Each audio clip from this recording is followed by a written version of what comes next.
Mix PDF में मेरे को अच्छी लगी, मैंने सोचा इसको अपलोड करने के लिए। आकाश कप्रित, और इसका ये फ्रंट कवर हो गया।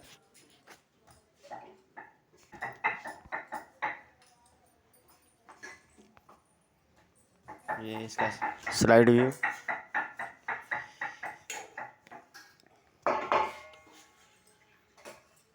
राम रहीम के ओल्ड और विंटेज कॉमिक्स बड़ी मुश्किल है खोजना।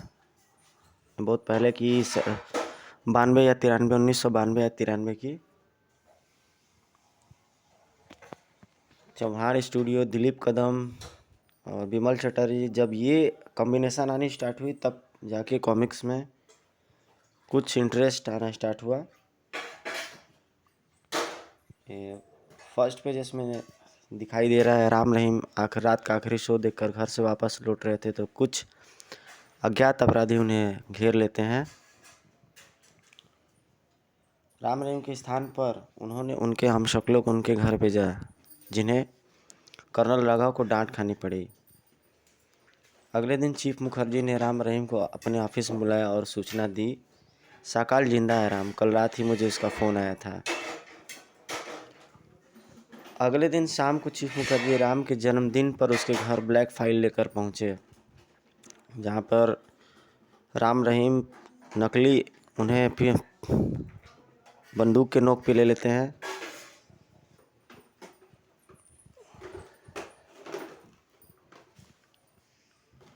और ये कार में बैठा लेते हैं उन्हें, कार में कर्नल राघव को, और फिर उनकी कार वापस लौट चली इधर।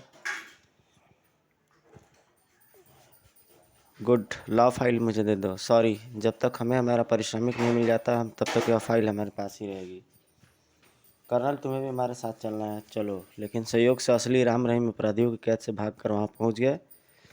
उस युद्ध में नकली राम मारा गया और नकली रहीम बंदी बना लिया गया। बताओ ये सब कैसे करें, बताता हूँ।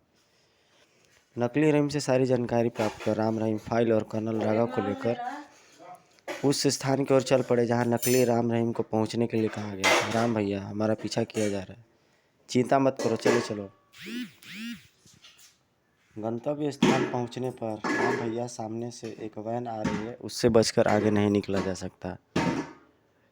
रहीम ने कार को किनारे पर करके रोक लिया।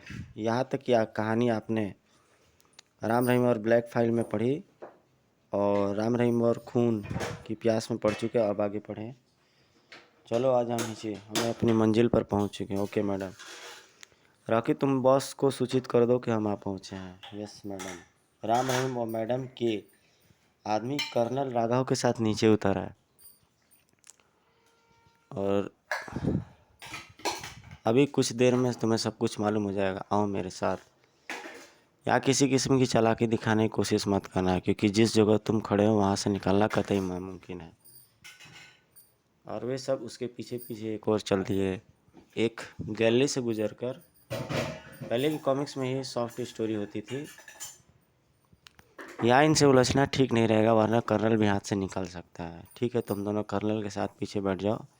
अड्डे पर पहुंचकर तुम्हारा पारिश्रमिक तुम्हें दे दिया जाएगा। Thank you madam. फिर राम रहीम कर्नल राघव के साथ वैन के पिछले हिस्से पर सवार हो गए और वैन वहां से चल पड़ी।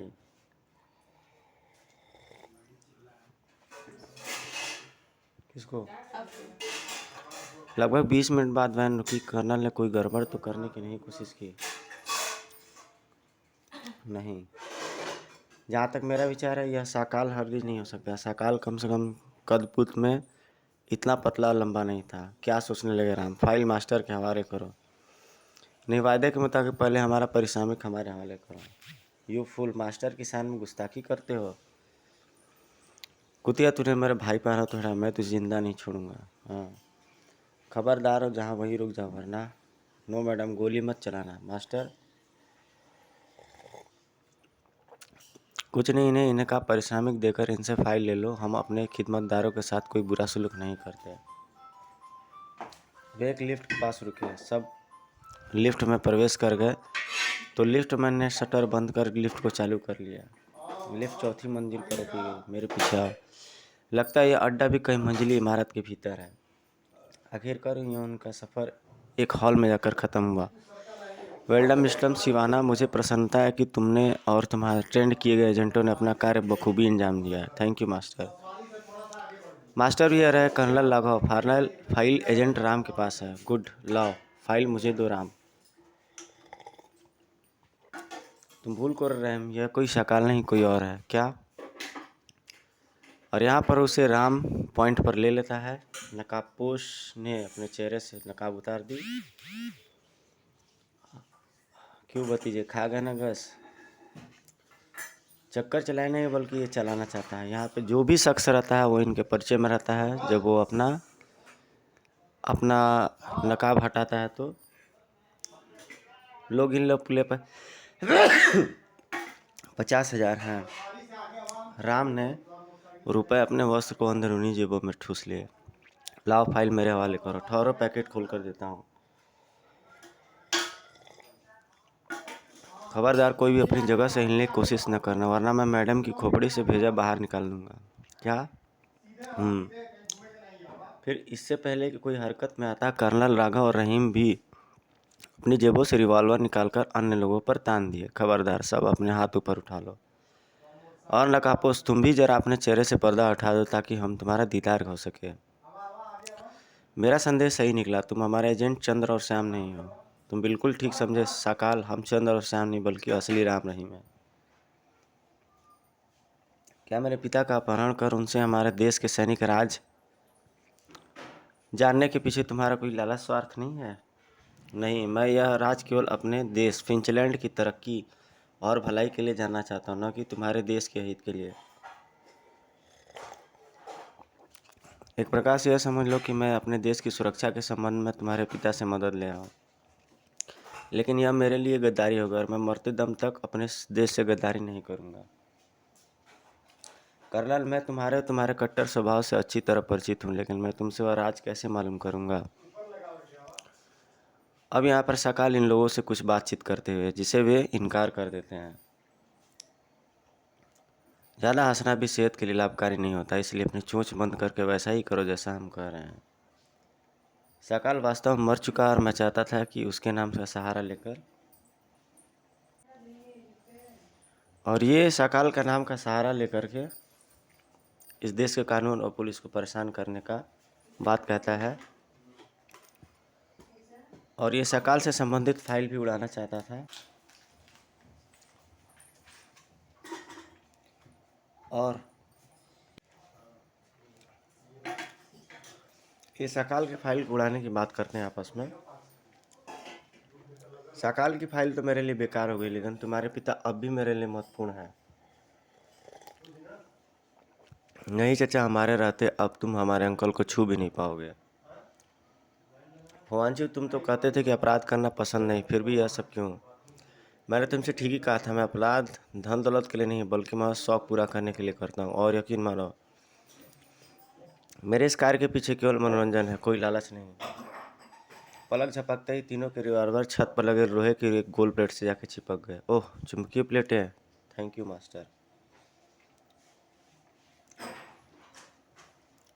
रहीम वहाँ से किसी स्प्रिंग की तरह उछला और हवा में तैरता किसी रॉकेट की तरफ फवांचू की तरफ बढ़ा। मैं कहता हूँ वहीं रुक जाओ। और जो परिणाम निकला वह रहीम के प्रतिकूल था। रहीम को ऐसा महसूस हुआ जैसे उसका सर किसी इंसान के सीने से नहीं बल्कि लोहे की दीवार से टकराया। अगले ही पल वह फुमांचू के सीने से टकराकर उसी गति से वापस चला जिस गति से वो आया था। रहीम, हा हा हा हा। लेकिन राम रहीम यह नहीं भाप सके कि फुमांचू का हाथ कब सामने पड़ी मेज के एक गुप्त हिस्से में जा चुका था। और जब वह वापस आया, शायद तुम दोनों इस चक्र का करिश्मा भूल चुके हो भतीजे। ओ, वह उन्हें रिवॉल्वर फेंकने के लिए कहता है और मेज के नीचे लगा एक गुप्त बटन दबा देता है, जिससे कि उनके सारे रिवॉल्वर ऊपर चले जाते हैं। फुमांचू के आदेश का तुरंत पालन होता है और उन्हें बांध के जिंदा छोड़ने के लिए बात कहता है। और उस अड्डे में टाइम बम फिट कर दिया जाता है। फुमांचू आदि वहां के जाने के पश्चात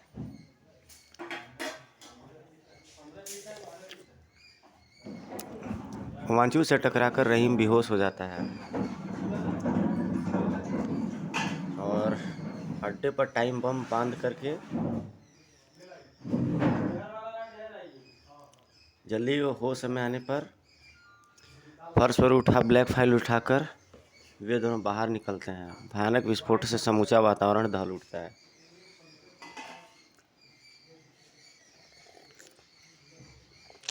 लेकिन उस एक आंख के शैतान को हम ढूंढेंगे कहाँ? पता नहीं अंकल को वह कहाँ ले गया होगा और उनके साथ कैसा व्यवहार कर रहा होगा।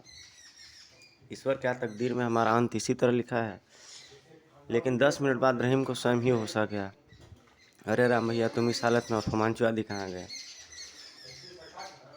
रहीम उसे किसी तरीके से राम को आज़ाद कराता है।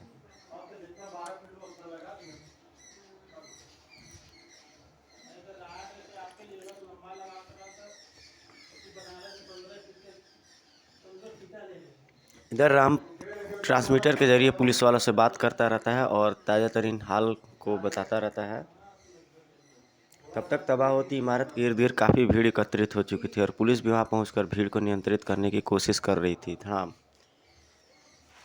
इसके बाद राम ने अपने जूते की एड़ी से छोटा सा लेकिन शक्तिशाली ट्रांसमीटर निकाला और चीफ मुखर्जी से संपर्क जोड़ने लगा। अंकल, फुमांचू डैडी को ले गया और उनसे कुछ सैनिक राज जानना चाहता है। यह तो बहुत बुरा हुआ। कर्नल राघव से ये अपना कम्युनिकेट करने लगते हैं।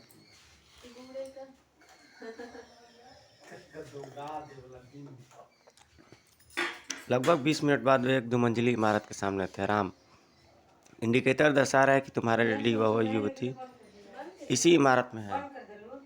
चीफ मुखर्जी ने ट्रांसमीटर द्वारा मिलिट्री के एक विशिष्ट अफसर से कांटेक्ट करके उन्हें सारी स्थिति से अवगत करा और उन्हें फोर्स सहित तुरंत वहां आ पहुंचने का निर्देश दिया। ओके मिस्टर मुखर्जी, हम 15 मिनट में वहां पहुंचते हैं। Thank you colonel. 20 मिनट के भीतर मिलिट्री के असंख्य सशस्त्र जवानों ने कर्नल टी रामचंद्रन के नेतृत्व में उस इमारत को चारों तरफ से घेर लिया। राम रहीम ने वहां रुकना बेकार समझ लिया और एक टैक्सी पकड़ी और हेडक्वार्टर की ओर चल पड़े। लगभग 20 मिनट बाद वे हेडक्वार्टर में चीफ मुखर्जी के सामने थे। ये रहे तुम दोनों के सुपर सूट और लॉकेट, जल्दी से इन्हें पहन लो। वे लोग सुपर सूट पहनने लगते हैं। राम रहीम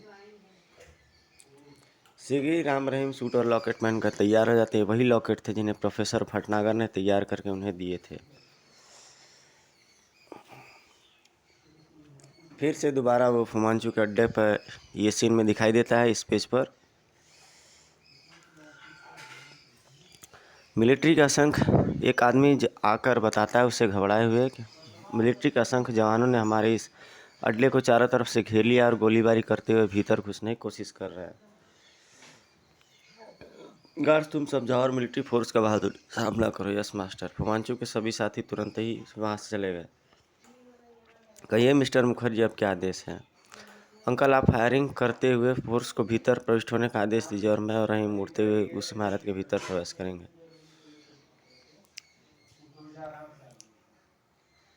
उधर इमारत के एक लंबे चौड़े कमरे के भीतर कर्नल, अब भी वक्त है मेरा, कहा मान लो और जो जानकारी मैं चाहता हूँ वो मुझे दे दो।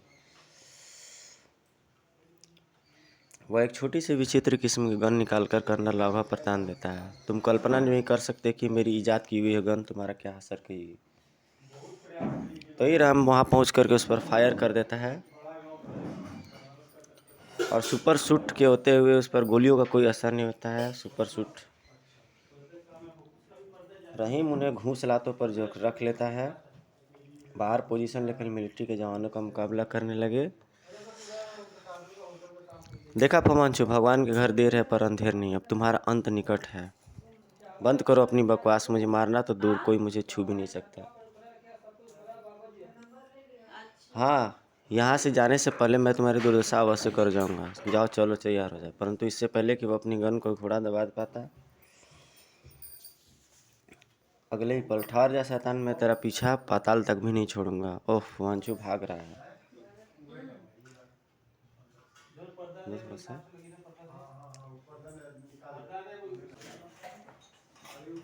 चिंता मत करो बेटे, अब मैं इस नागिन को इस देश के सिपाहियों के फौलादी हाथों की विशेषता बता दूंगा। वह एक विचित्र समाचार। मैं कहता हूँ चाचा, अपने आप को कानून के हवाले कर दो, अब तुम बचकर नहीं जा सकोगे। ककर फुमांचू ने अपना सुदर्शन चक्र निकाल लिया। उधर रहीम उस लड़की को ढेर कर देता है और राम को गच्चा देकर वो वहाँ से भागने का प्रयास करता है। आकाश में ही दोनों को वो मारने पीटने लगते हैं राम रहीम। ये रहे उसके फाइट के सीन्स। एकाएक राम रहीम अपनी उड़ने की गति तेज की और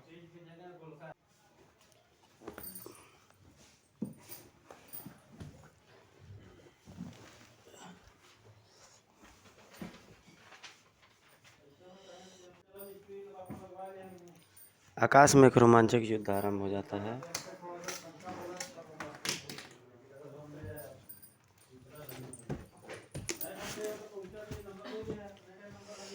और मूर्छित फुमांचू को अपनी बाहों में संभाल लेता है। राम भी जल्दी से उसके निकट पहुंचकर फुमांचू को संभाल लिया और दोनों फुमांचू को लेकर वापस इमारत की ओर उड़ चले। बड़ी मुश्किल से काबू में है। चलो अब चलकर इसे चीफ के हवाले करें। और दोनों फुमांचू को लेकर वापस इमारत की ओर उड़ चले। लो हमारे शेर इनके सरगना को भी पकड़ लाए। ओह, आखिर मास्टर भी पकड़े गए। इधर राम उसी गन से उसे बेहोश कर देता है और उसे पकड़ लेता है। यहाँ पर उसकी काफ़ी प्रशंसा होती है। शाबाश मेरे बच्चों, लो कर्नल लगाओ। इस बार ये फरार ना होने पाए। अगले दिन तमाम समाचार पत्र एक बार फिर राम रहीम की भूरी भूरी प्रशंसा से भरे पड़े थे। गाइस, आपको कॉमिक्स कैसी लगी? Please like, subscribe, share, comment जरूर कीजिएगा। मिलते हैं आपसे नेक्स्ट वीडियो में। Till then take care, good bye, जय हिंद।